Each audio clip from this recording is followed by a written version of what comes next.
Rewind. This is Kelly Florence. And I'm Meg Hofdahl. And today we're talking about Poltergeist II. Meg, I know that you love the first Poltergeist movie, and I remember you saying I can't remember if you like this one more or were more scared of it when you were younger. What was the story? I think it's one of those things where, like, what you have access to, you spend the most time watching. And for whatever reason, this is the same thing with Ghostbusters. I had Ghostbusters 2, like, taped off TV. So I had Poltergeist 2 taped. So I've seen it more times than I had seen Poltergeist. I think there was something about Poltergeist 2 that, for whatever reason, and I mean, I think it's the old dude, really scared me as a child, which I loved the first one, and the first one creeped me out, but for some reason, and now watching it, I'm like, but Poltergeist, the original one's way better. But whatever it was, it just resonated with me at the time and scared the poop out of me. And I had the first Poltergeist movie taped off TV or something because that's the one I had access to. And I have only seen this one a couple of times, and I have not seen it again or rewatched it in years. Yeah, me neither. It was kind of fun to watch again because I really didn't remember a lot of it. But then there would be things where, like the whole tequila worm sequence, if you'd asked me if I remember it, I would have been like, vaguely, I don't know. But then watching it was like, oh yeah, I remember like what I felt when I was watching that. So tell us some facts about this movie. Like how many years after the first one did it come out and all that business? Okay, so it came out in 1986. When did the original come out? It says the third one came out in 1988. Well, one thing that struck me right off the bat was Carol Ann, the actress, doesn't look sick yet, and I remember she looks really sick in the third one and then eventually passed away. And also they just eliminated the older sister character because she was murdered after the first movie. Yeah, it says that that Dunn, who played the older sister, that she actually was going to film a college scene of her away at college, and they obviously had to scrap that, and they never even mention her existence, which is kind of interesting because the whole kind of concept of the movie is that it's this whole family's love together, which I mean you can't blame them. It's one of those things where what are they going to do? And of course, we've talked about how there's a quote-unquote poltergeist curse. Kane, the old guy, died while they were making this movie. So they actually had to have people come in and do some voiceover work. And that could explain why, and I don't know if it does explain, but for me, I was like, I want to see him again in that form near the end of the movie, and they never do. And I don't know if it's because he passed away in, the production, and so they had to change some things. I don't think so, but maybe that's why. I don't know. I mean, he definitely did not look well, and I think he was sick. Like, he had cancer or something, right? Mm-hmm.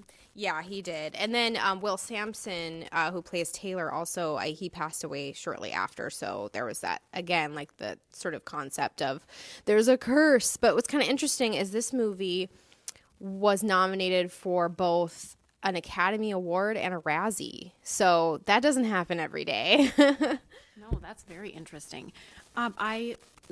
The old man, I mean, he's definitely the scariest part of this movie to me.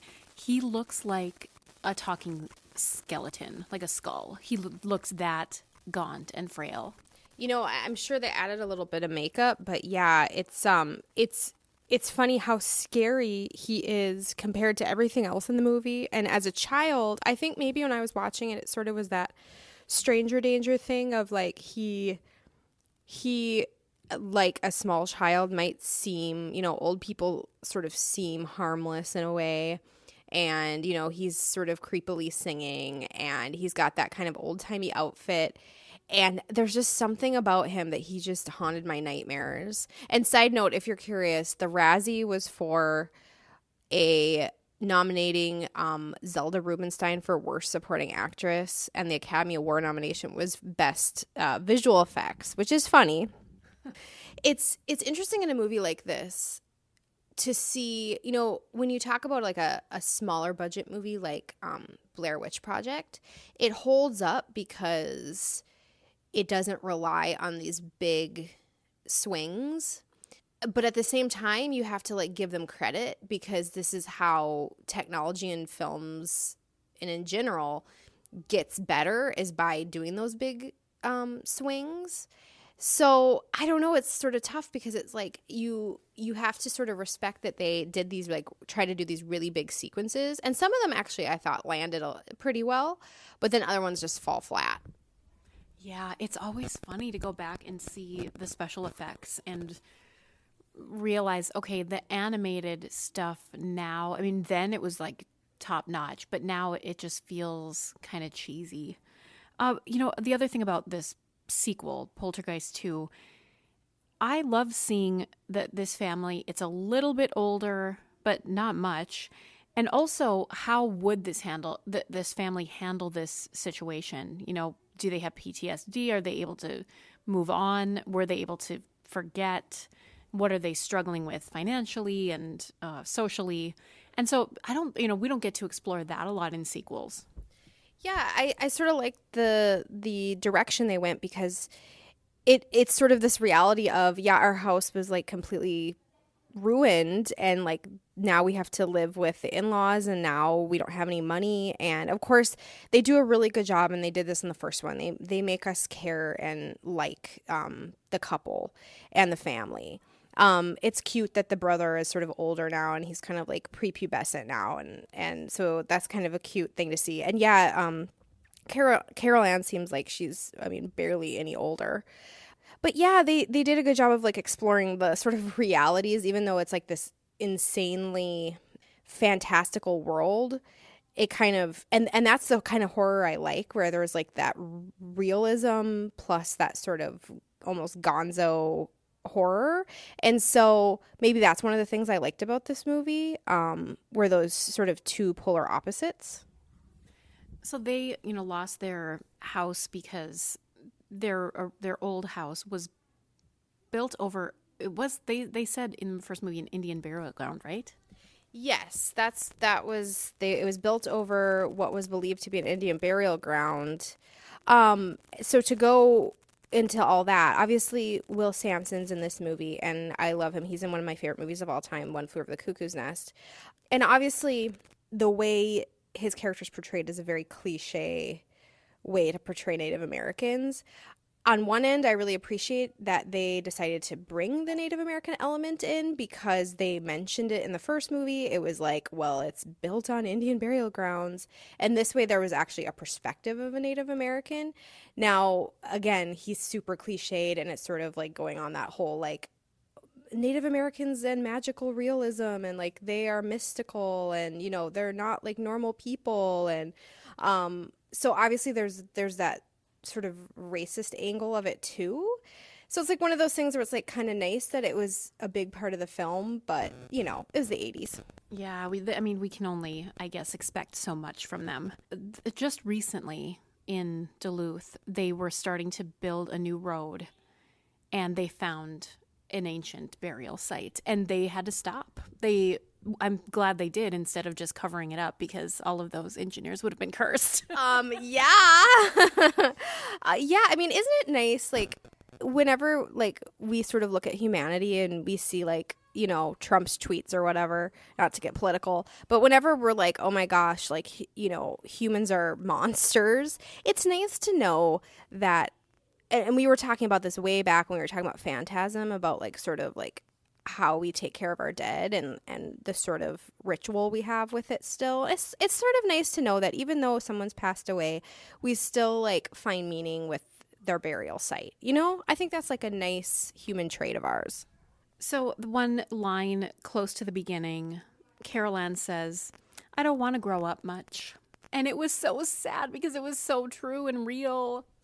I know. It's like one of those sad things when you know about actors and you know about their lives outside of movies, and she passes away as a little girl, and she said that and it gave me chills.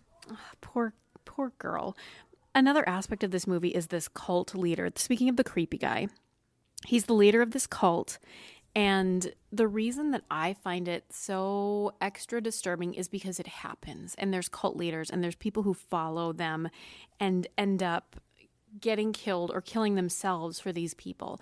I know you're a true crime aficionado. How much have you delved into cults?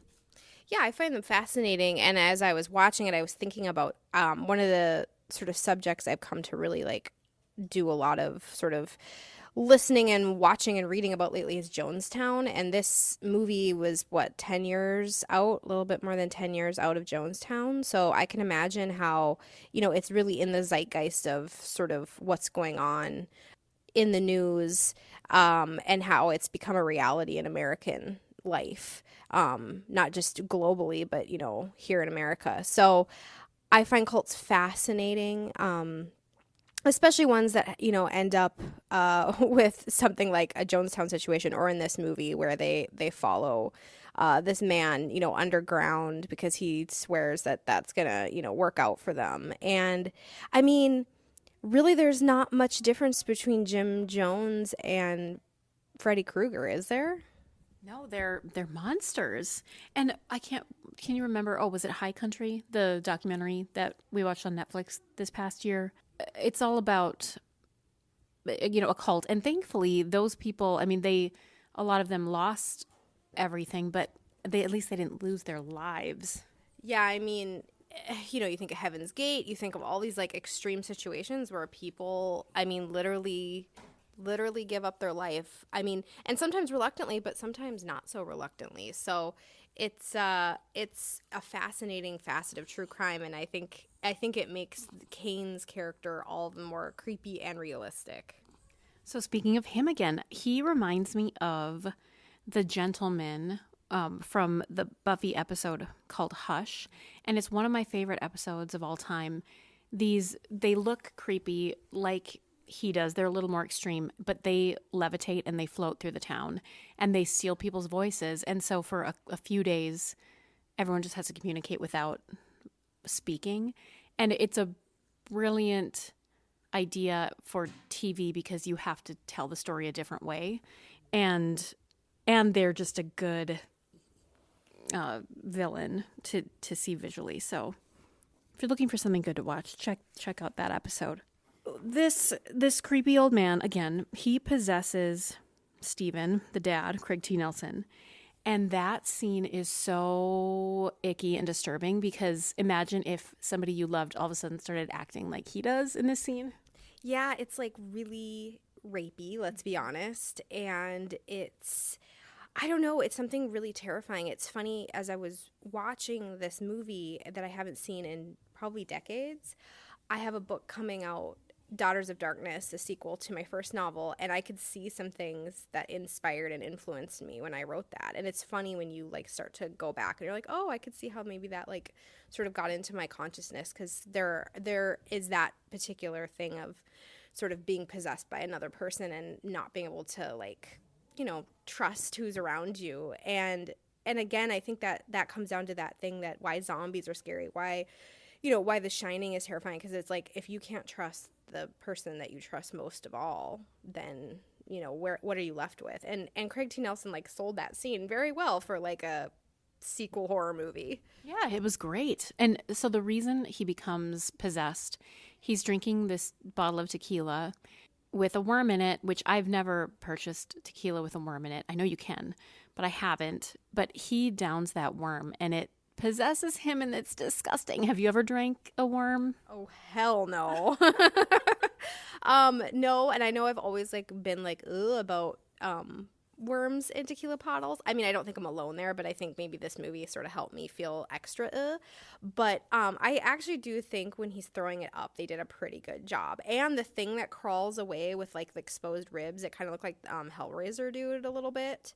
I thought that was pretty well done. When it comes back later and it's bigger, it doesn't look as good. But they had some good sequences there.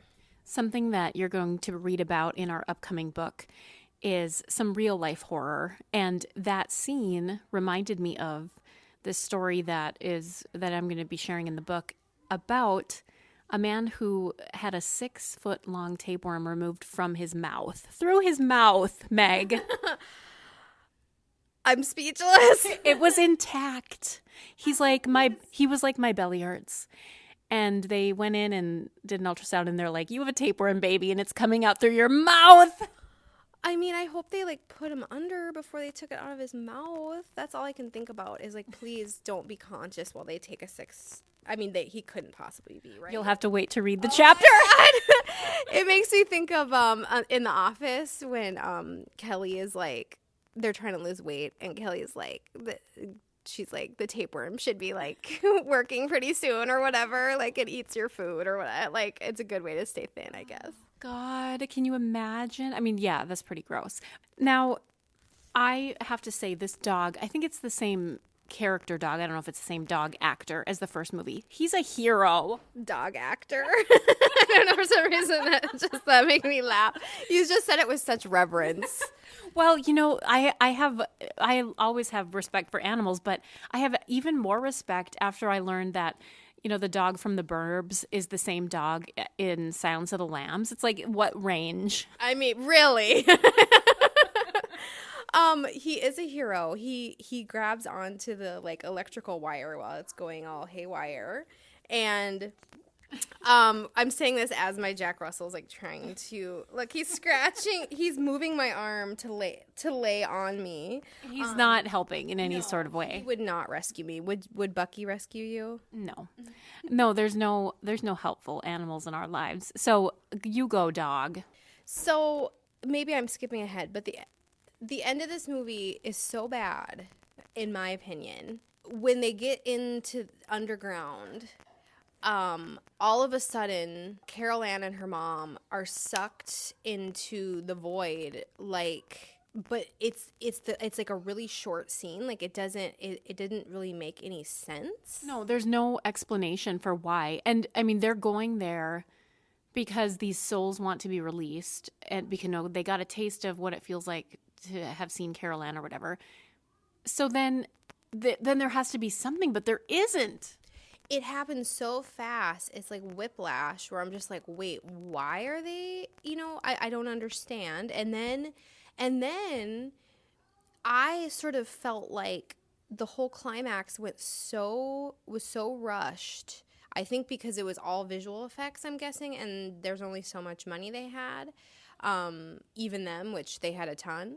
But I was waiting for that sort of from the first movie where there's kind of that like feeling like maybe something's over and then it like continues. I was waiting for that, and then the credits rolled and I was like, wait, what? And I wonder how much of it had to do with the old man dying, and if there were supposed to be scenes, which I hope there were, because that would have at least tied it together, or get a double, I don't know, or have his voice and like just show his back or something. I would have, yes, if it would have been possible, I would have liked to have seen him in that form, because that to me is just, again, the scariest part of the movie.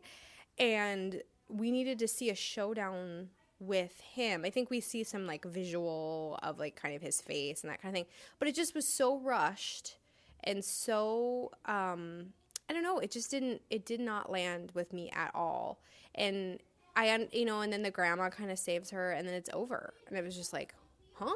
I don't know. What just happened? Yeah, I don't know.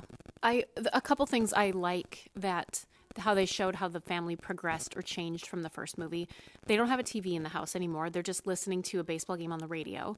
And then I talked about Craig T. Nelson drinking tequila straight out of the bottle. The mom is drinking a bottle of Jack in the middle of the day. Yeah, I mean, really, who could blame her? But yeah, but again, that's sort of like reality of like, if you were going through this situation, how would you be acting?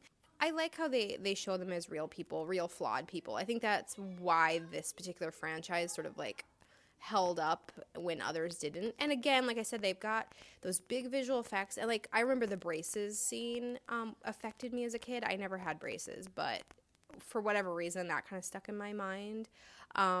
So there are like these really good sequences in it that I like. And, overall, there are things I like about this movie, but then there's just some stuff that's like, ugh.